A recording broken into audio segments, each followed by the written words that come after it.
तो ब्रिगेडियर रण सिंह स्कूल में हम हैं और ये जो विज्ञान प्रदर्शनी जो लगी है, साइंस एग्जीबिशन, इसमें आए हैं। बेटा क्या है ये, इसके बारे में एक्सप्लेन कीजिए हिंदी में और थोड़ा लाउडली। सर हमने एक प्रोजेक्ट बनाया है जिसका नाम है मतलब सोलर सिस्टम एंड उधर फेजेस ऑफ मून। ये वर्किंग प्रोजेक्ट है जिसमें फेजेस ऑफ मून में हमने ये दिखाया है कि हमारे मून के 8 फेजेस हैं और मून के पास खुद की अपनी लाइट नहीं है। जब सन की रोशनी उस पर गिरती है तो वो रिफ्लेक्ट होती है, जिसकी वजह से हमारा मून चमकता है। वो अर्थ के अराउंड अर्थ की रेवोल्यूशन करता है क्योंकि उसकी ग्रेविटी है अर्थ की, उसकी वजह से वो उसके अराउंड रेवोल्यूट करता है। और हमारे मून के 8 फेज हैं। This is the project of our solar system. Hindi.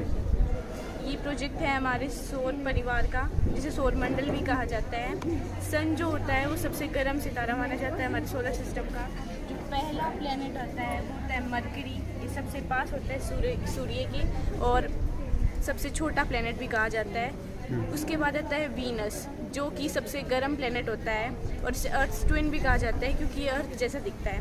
तीसरा जो ग्रह आता है वो होता है अर्थ, जो जिसपे सिर्फ यही एक प्लेनेट है जिसपे लाइफ पॉसिबल है और इसे ब्लू प्लेनेट भी कहा जाता है। चौथा जो ग्रह आता ब्लू क्यों कहा जाता है, पानी की वजह से? यस सर, क्योंकि इस पे बहुत ज़्यादा मात्रा में पानी प्रेजेंट है। चौथा जो ग्रह आता है वो होता है मार्स, इसे लाल ग्रह भी कहा जाता है क्योंकि इसका जो रंग होता है वो लाल होता है। पांचवा जो प्लेनेट आता है वो हमारा होता है जुपिटर, ये सबसे बड़ा प्लेनेट होता है हमारे पूरे सौर मंडल में। छठा जो प्लेनेट है वो है सैटर्न, ये फेमस है अपनी रिंग के लिए जो इसके आसपास घूम रही है, आप देख सकते हैं। इसका एक मून होता है जिसका नाम है टाइटन, वो मून हमारे मरकरी प्लेनेट से भी बड़ा है।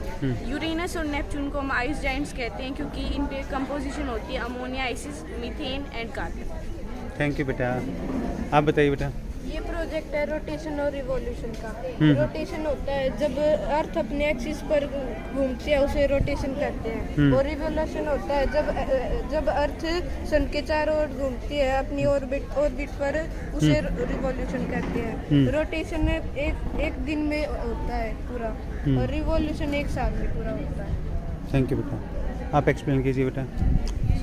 अच्छा आपने सर ये है लूनर एक्लिप्स यानी चंद्रमा ग्रहण। जब धरती सूर्य और चांद के बीच में आती है जिसकी वजह से चांद पे अंधेरा छा जाता है, उसे कहते हैं लूनर एक्लिप्स यानी चंद्रमा ग्रहण। सर ये है सोलर एक्लिप्स, सूर्य ग्रहण। जब चांद धरती और सूर्य के बीच में आता है और धरती पर एक पर्टिकुलर जगह पर अंधेरा छा जाता है चांद के सूर्य के आगे आने से, उसे हम सोलर एक्लिप्स यानी सूर्य ग्रहण कहते हैं। तो बेटा ये जो आपका मॉडल तैयार करवाया है उसमें कौन से टीचर ने हेल्प की आप लोगों की? ओके मैम, कैसे आइडिया आया बच्चों को, कैसे मोटिवेट किया इसके लिए थोड़ा सा? सर एक्चुअली ये काफ़ी प्रैक्टिकल सी चीज़ है, इसको हम बुक्स में पढ़ते हैं, हर जगह देखते हैं, बट इसको प्रैक्टिकली करना थोड़ा डिफरेंट होता है। तो इसमें हमें काफ़ी मेहनत भी लगी है क्योंकि जो इक्विपमेंट्स है वो हर जगह अवेलेबल नहीं होते हैं। तो बॉल्स है, ये सारी क्रिएटिविटी है इसमें। हमने ऐसा कुछ बहुत महंगा सामान नहीं लगाया है। हमने इसमें बॉल्स हैं, उस पर कलर के कई प्लैनेट्स बनाए हैं, सारी चीज़ें हैं, लाइट यूज़ की है, कार्डबोर्ड्स का यूज़ किया है। तो हमने कोशिश ये की है, हैंडमेड है सब कुछ, बिल्कुल हैंडमेड है सर। इसको मतलब अपनी जो रेगुलर चीज़ें हैं उनको यूज़ करके हमने इसको वर्किंग शो किया है।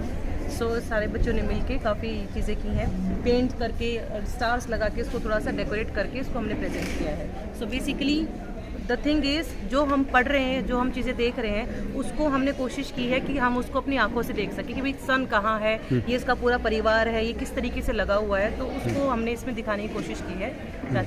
Thank you. तो ये जो मॉडल है इसके बारे में बताया भाई। अब वीडियो को ज़्यादा से ज़्यादा शेयर कर देना, चैनल को सब्सक्राइब कर देना। राम राम भाई।